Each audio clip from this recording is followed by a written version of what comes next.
We have a new patch, hooray! We added a World 3 miniboss, Dilapidated Slush, added World 4 miniboss, Mutated Mush, added 7 new recipes to miniboss drops tables, all 6 minibosses, including those in World 1 and 2. These recipes are for pro versions of old equipment. Epic game movement now occurs when rolling for a new Vials in Alchemy. I did that, I got a bunch of them, not sure what they did. Removed 73 of the chatbox hints that were just jokes and added 13 new chatbox hints that are actually hints for gameplay. That's good, some of those were pretty damn lame.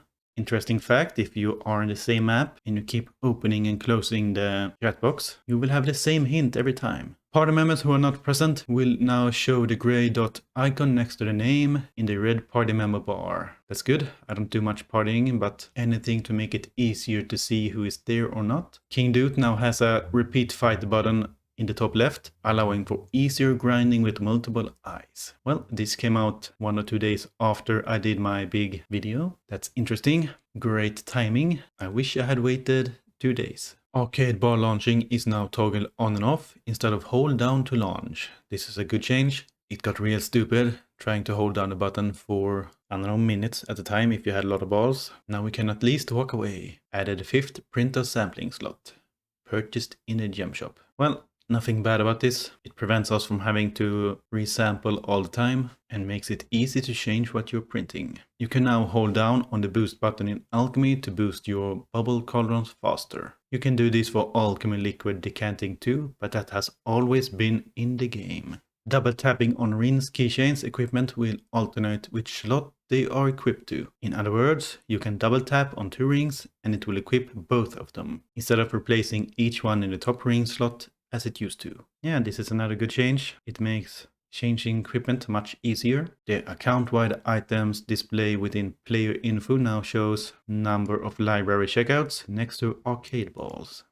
Yeah, so you find it in here. I had to look for quite a while to find it, but you open inventory, go to storage, go to account, and here you can see. Pretty good info to have. Very good indeed. Has this always been here or is this new? I don't know, I don't think I ever clicked this button before.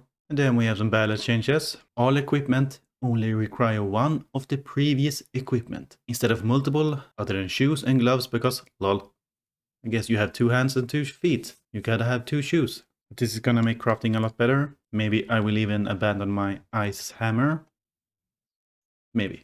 It seems he forgot to change the sight here. It takes 3 icebreakers, 1 enforced slasher, but 2 royal bayonets, 1 steel axe, and yeah. But the void bow only takes 1, and then 1, and then 1. The mage takes 1, 1, and 1. 1, 1, 1, 1, 1, 1. Yeah, the only one I was interested in crafting, he forgot to fix. But I may finally be able to upgrade my other players to ice weapons. They are still using this, the tier 2 weapons. And this guy just trying to farm the recipe for the miniboss. He's up here. Bludgeon now cost 4 glass shards to craft, not 10. Also cost 1 sleek shank instead of 9,000 bullfrog horns. As you can see here, it gives weapon power, and the sleek shank also gives weapon power. So usually you go from sleek shank to the strong bludgeon. So I would say this is a good change. Pet genetic fastidious changed. Its bonus now decays after 20 stack. So at 30 stacks, it will only give 25 stacks worth. At 40 it would give 28 stacks, and so on. A small nerf. Pet genetic defender changed. It now gives 90% block chance instead of 100. Buff the effect teleport mage talent has on AFK movement speed by 1.5. I wish he would stick with 1. Either use 1.5 or use 100%. Like, surely this is just 50%. Here we have 25% breeding XP gain. Why not 1.25? Anyway. Removed all dungeon weapons, yes the weapons, from being counted for looty McShooty, and all other future mechanics revolving around item collection. This is a big win for everyone. I think I have 2 videos on this topic, at least one that is specifically about the dungeon weapons, so I guess I have to add a note that this is fixed now. You're really reading all of this, huh? I like that. That's the kind of dedication I like to see around here. Indeed, I am. RNG Vial upgrade in Cauldron Pay to Win tab now caps at level 45, and anyone with a higher level will have their set back to 45. Sapphire Rumble Lab, you will now gives 25% line width bonus, even if it's not active. Its active bonus is now 25% breeding XP gain. Yeah, this one was bugging out, so this is a good change. I think like when you logged out or something like that, it stopped working. That means your lines got disconnected, and as you may imagine, that was not a good thing. Pirate Rumble Lab jewel itself is no longer affected by its own bonus. Otherwise, it's the same jewel as before. And that was the all mainframe bonuses, and jewels have a 45% larger connection range. Fixed a bug that wouldn't allow you to scroll up to the new bubbles with mouse wheel.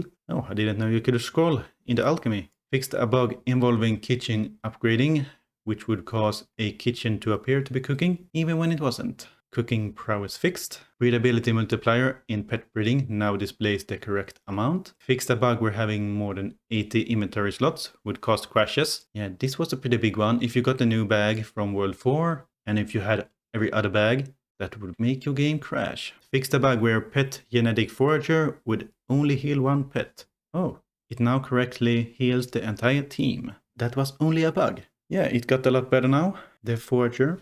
Reduced sampling cooldown 6 to 2 seconds to allow for easier fishing sampling. Yeah, it's really only annoying when you are doing the fishing, since you have to rotate them, hoping that you get what you want. Contest 43 is out. React if you are reach World 3, react if you are reach World 4. Take a picture of you fighting the new miniboss in World 3. Take a picture of you fighting the World 4 miniboss. Make sure you keep the picture, because he would ask for proof. I will make a video on how you get the minibosses later. I'm still hunting down the recipes. But that's it for 1.52. This is what they look like. That one is in Blotch Arena, that one is in Purple Mushroom in World 4. Anyway, that's it. Thank you for watching, and I will see you in the next one. Bye bye.